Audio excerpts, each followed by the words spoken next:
4. La formation de la communauté. Les représentants de chaque race, ainsi que El Carré et Gandalf, se réunirent pour décider du sort du joint. Le joint ne peut rester ici. Il met en danger ma cité et ma race. Il doit être détruit. Eh bien, qu'attendons-nous ? Répliqua Gimli en brandissant sa hache. Il frappa le joint avec force, mais fut immédiatement repoussé, comme si une main le tirait en arrière. Alors c'est le joint de pouvoir ? Dit Bovomi, ébloui par la puissance d'un objet si nocif pour les habitants de la terre du côté. Il faut le porter chez le marchand de tabac du coin et le détruire dans les flammes de la montagne du destin, dit El Carré. Les voix s'élevèrent pour décider du sort du joint, et cela forma un brouhaha terrible. Puisque je vous dis que faut le péter, Moi ce joint, tu ne moi comprends je dis rien que à c'est ta trop boutique. risqué. Mais voilà. Je vais le faire. Je vais le porter chez le marchand de tabac du coin. Un silence pesant se fit.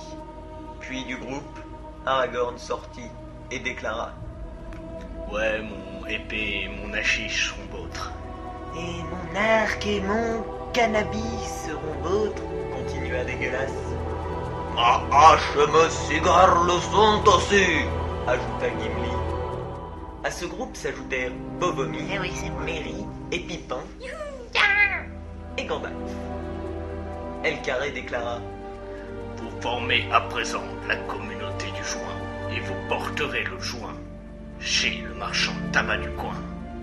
Le silence se fit. Ok, cria El Carré sur les nerfs. Oui, oui. Oui. Oui, bien sûr. Oh, c'est bon. Et ils décampèrent. 5. Un passage compromis.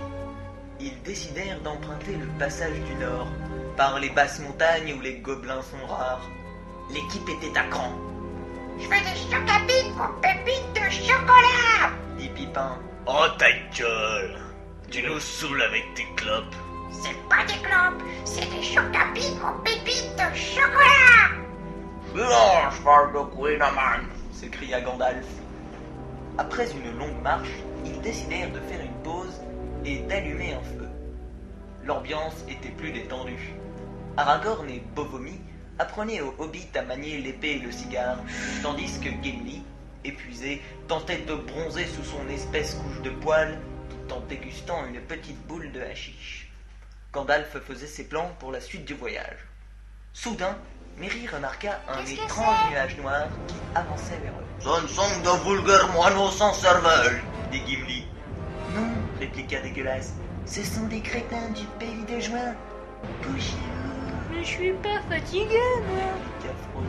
Oh, vous êtes des PV ou quoi? Vous voulez faire la sieste? Couchez-vous et taisez-vous, répliqua Dégueulasse.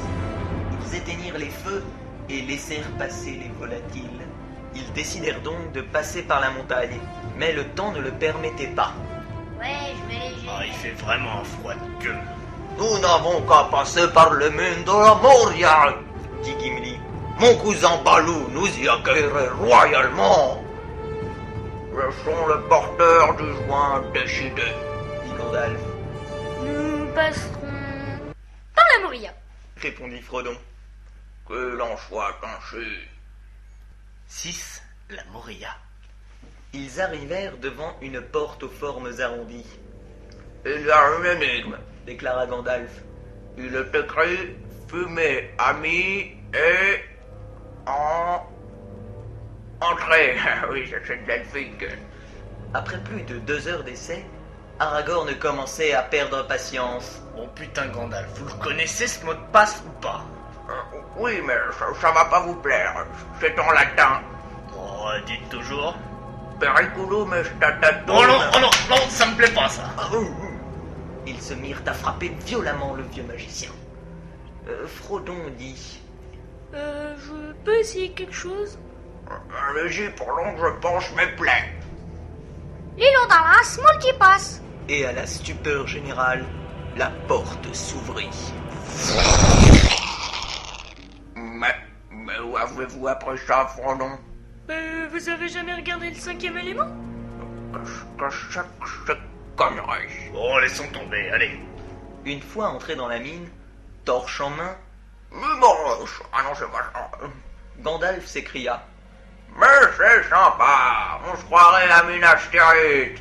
Cela provoqua un éboulement et la porte fut obstruée. Ma tête! Mais qu'est-ce que c'est que ces conneries? Au fait, Gandalf, on ne dit pas Minas Tirith, mais Minas Tirith. Bon, on va pas chipoter sur la prononciation, là. Bovomi remarqua. Mais ce n'est pas une mine, c'est un tombeau. Les hobbits, terrifiés, se réfugièrent derrière Aragorn. Ne En croyez effet. rien, les gars. Les gobelins avaient attaqué les mines et il n'y avait plus que des cadavres en décomposition. Mais c'est horrible. Gimli courut jusqu'à la tombe de son cousin Balou. Merry, quelque peu distrait, fit tomber un glaive au fond d'un puits. Le bruit résonna longuement dans toute la mine, ce qui mit les nerfs de Gandalf à vif. « T'es con ou t'es con ?» cria-t-il. Mais comment voulez-vous que je le sache? Dit les hobbits, persuadés de la véracité de son raisonnement. Bovomi s'écria. « Des gobelins !» Ils se mirent tous en position de combat, et il ajouta vivement. « Ah merde! Y a un bel! Ils ont un troll de justice !» What the dark troll, huissier de la Moria. Grogna le géant tout en sortant son gourdin. Je suis assermenté. La communauté ne se laissa pas impressionner. « Je suis pas incompatible avec un enculé !» Ils tuèrent tous les gobelins.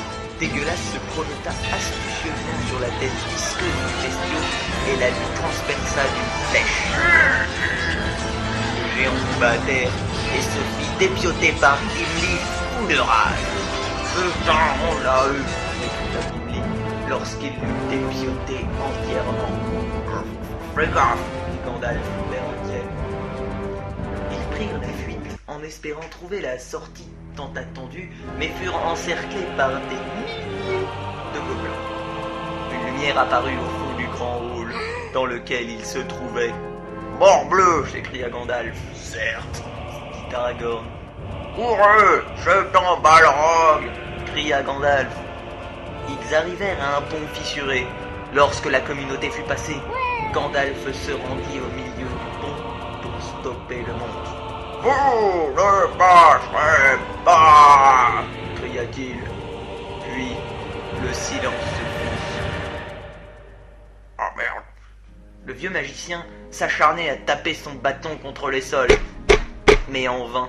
« Bon bref, vous ne passerez pas, j'ai décidé. » À ce moment-là, une énorme explosion semblant venir de son bâton retentit. Suite à cette incompréhension, le Balrog céda, mais glissa sur une peau de banane laissée par Balou et fut précipité dans le ravin. Gandalf se retourna et glissa sur la même peau de banane. Dans un dernier effort, il s'accrocha du bout des doigts au pont et cria à ses compagnons. « Fouilleux, pauvre fou !»« Soit !» répondit Dégueulasse. « Ciao !» conclut Gandalf. Le reste de la communauté sortit, et pour décompresser et s'envoyer en l'air, ils se partagèrent un gros pétard. Oh putain, c'est de la bonne.